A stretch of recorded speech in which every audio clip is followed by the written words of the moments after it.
Hello students, how are you all?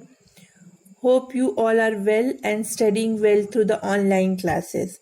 In our previous computer classes, we studied about the memory devices.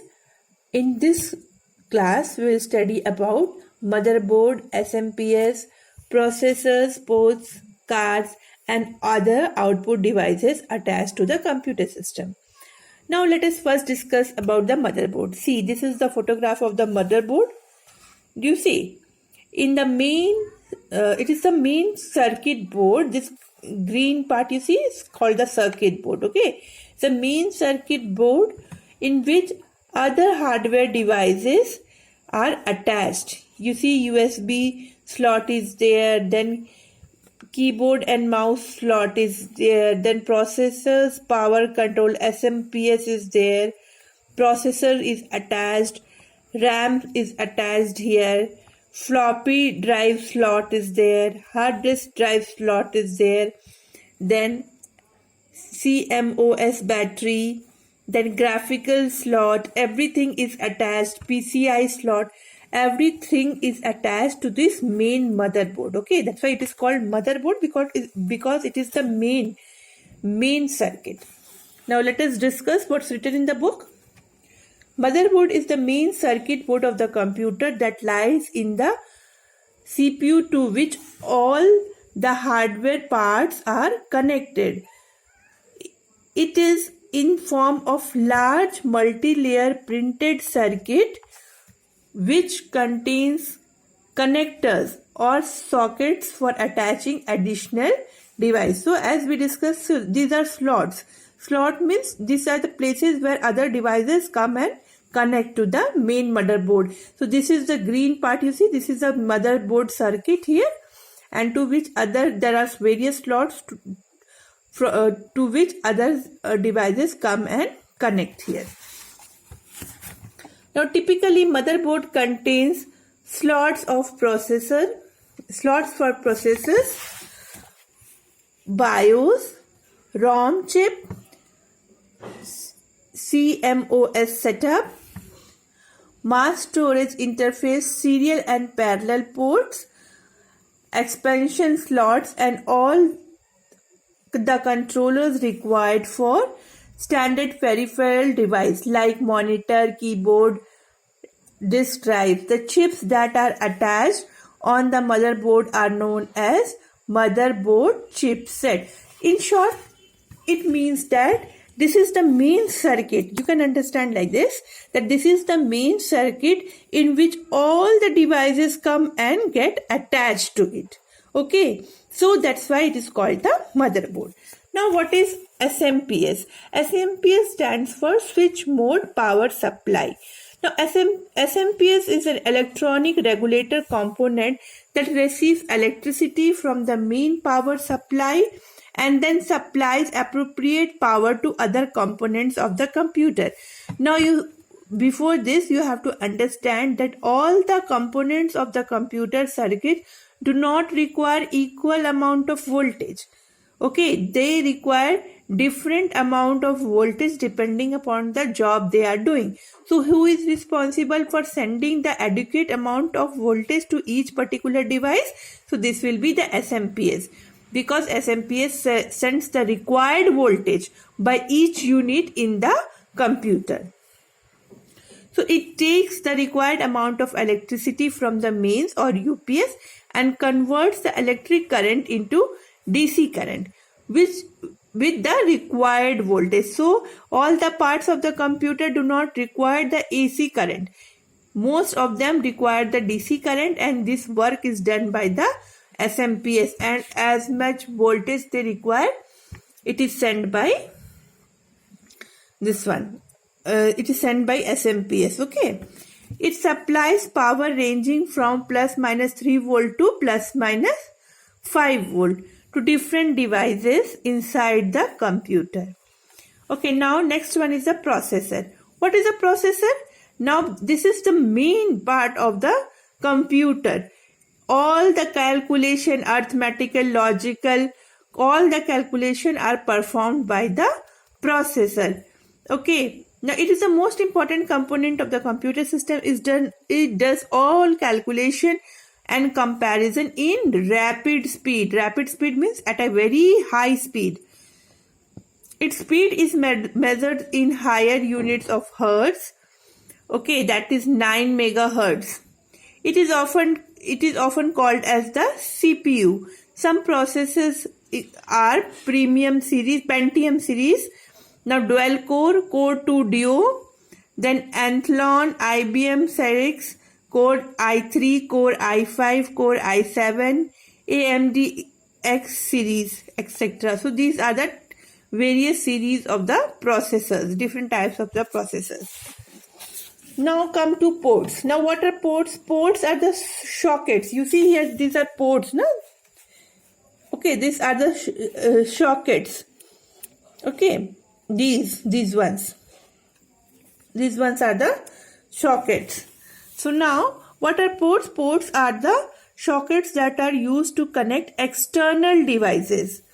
Generally, a desktop computer motherboard consists of USB port. Okay, then serial port, parallel port, audio port, network port, then modem port, then monitor port, etc. Means it is a place where the external devices come and connect to the motherboard. Okay, the internal computer. Now cards. What are cards? Cards are the devices that enable the user to configure or customize a computer to perform specific tasks or to enhance its performance. Now, if you want to enhance the performance of the computer or make it do some specific task, then cards are installed in the CPU. For example, a TV tuner card enables the user to watch television, cable TV on the computer. So to watch the cable TV on the computer, what do we need? We need a TV tuner card. Such cards are attached to motherboards, PCs, peripheral connections, interface slots. Okay. Now come to output devices. Okay. So we had in our previous classes, we had studied about various input devices. Now we will study about the output devices. Now what are the examples of output devices? So some of the output devices are printer, monitor, plotter and speaker. So let us go through the book. What is given there? Output devices is the information. Output is the information obtained after processing of data. So what is the work of the computer? The basic work of the computer is to process the data. Now then output is the information obtained after processing of data. The user receives the result through the output device. So whatever the data information has been processed by the computer, how will the user receive it? With the help of the output device. Output can be in the form of soft copy and hard copy. So output, it is not necessary that it will be in the form of only hard copy. It can be in the form of soft copy also. Okay. So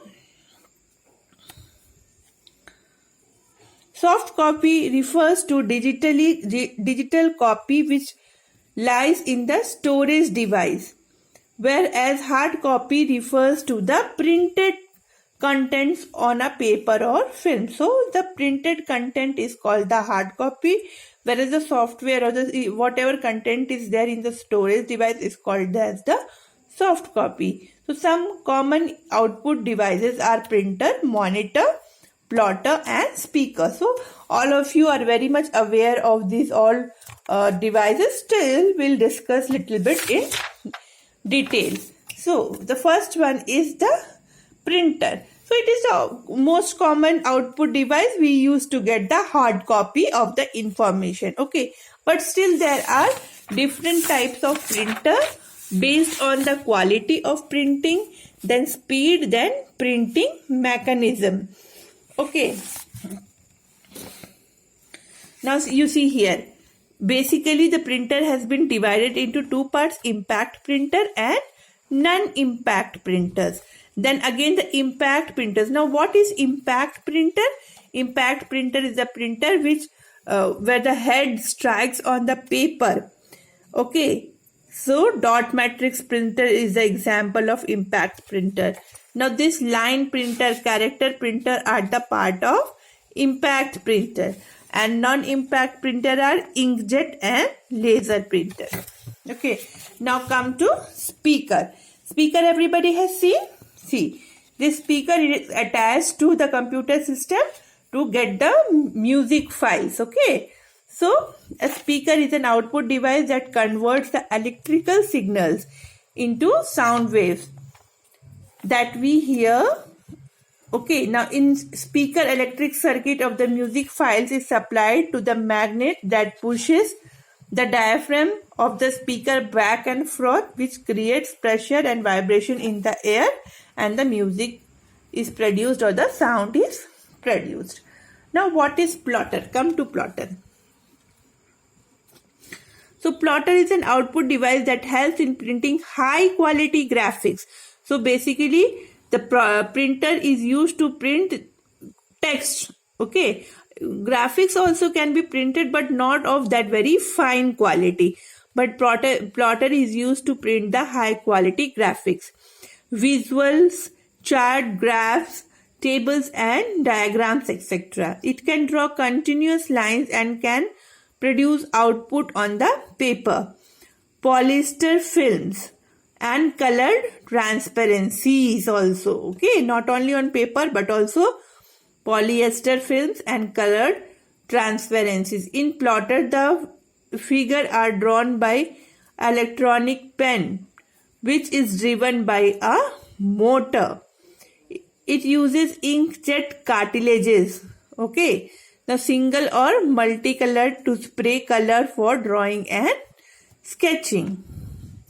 Now there are various types of plotter also: flatbed plotter, micrographic plotter, drum plotter and inkjet plotter. So we don't have to discuss it in detail, only you have to know the names of different kinds of plotter. That is enough. Now next one is monitor.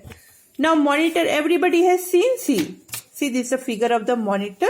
Basically there are two types of the monitor. One is cathode ray tube monitor and the other one is LCD, liquid crystal display monitor. Okay, so this one, the CRT or cathode ray tube monitor was the earlier version. Earlier it was used, okay, and there was a picture tube of, okay, inside it, and it is a vacuum tube that contains negatively charged cathode particles that shoots electron at the back of positively charged screen. So no need of going into much detail inside it. Only you know that in cathode ray tube one vacuum tube is there which contains negatively charged particles that shoot those particles on the positively charged screen. Okay, this was the mechanism of this one, cathode ray tube monitors. Now then, what is LCD? So nowadays we use this one, LCD, okay, or LED, light emitting diode monitors. So LCDs are used in smaller computers like PDAs, laptops and desktop monitors as well. Normally it is used in normally it uses thin film transistor, which creates sharper and brighter image. So if it is asked that in which type of monitor the image will be sharper and brighter, so the answer will be LCD. Okay, LCD. Okay, so we have read that there are two types of monitor. One is LCD, that is liquid crystal display, and another one is the cathode ray tube. Okay, so this one is the thin, it is very thin in comparison to the cathode ray tube monitors. Okay, so here you see this one. So this one is it is big volume, okay, but the another one is the small one. Okay, so here we end our chapter. Your chapter comes to an end here, and in the next class we'll discuss the question answers of this chapter. So my request is that please go through the chapter nicely, whatever we have discussed, and try to find out the objective type question answers, the fill-ups, and select the most suitable alternative. Though we will discuss, yet please try to find out the answers yourself. We will discuss them in the next class. Okay. Thank you, children.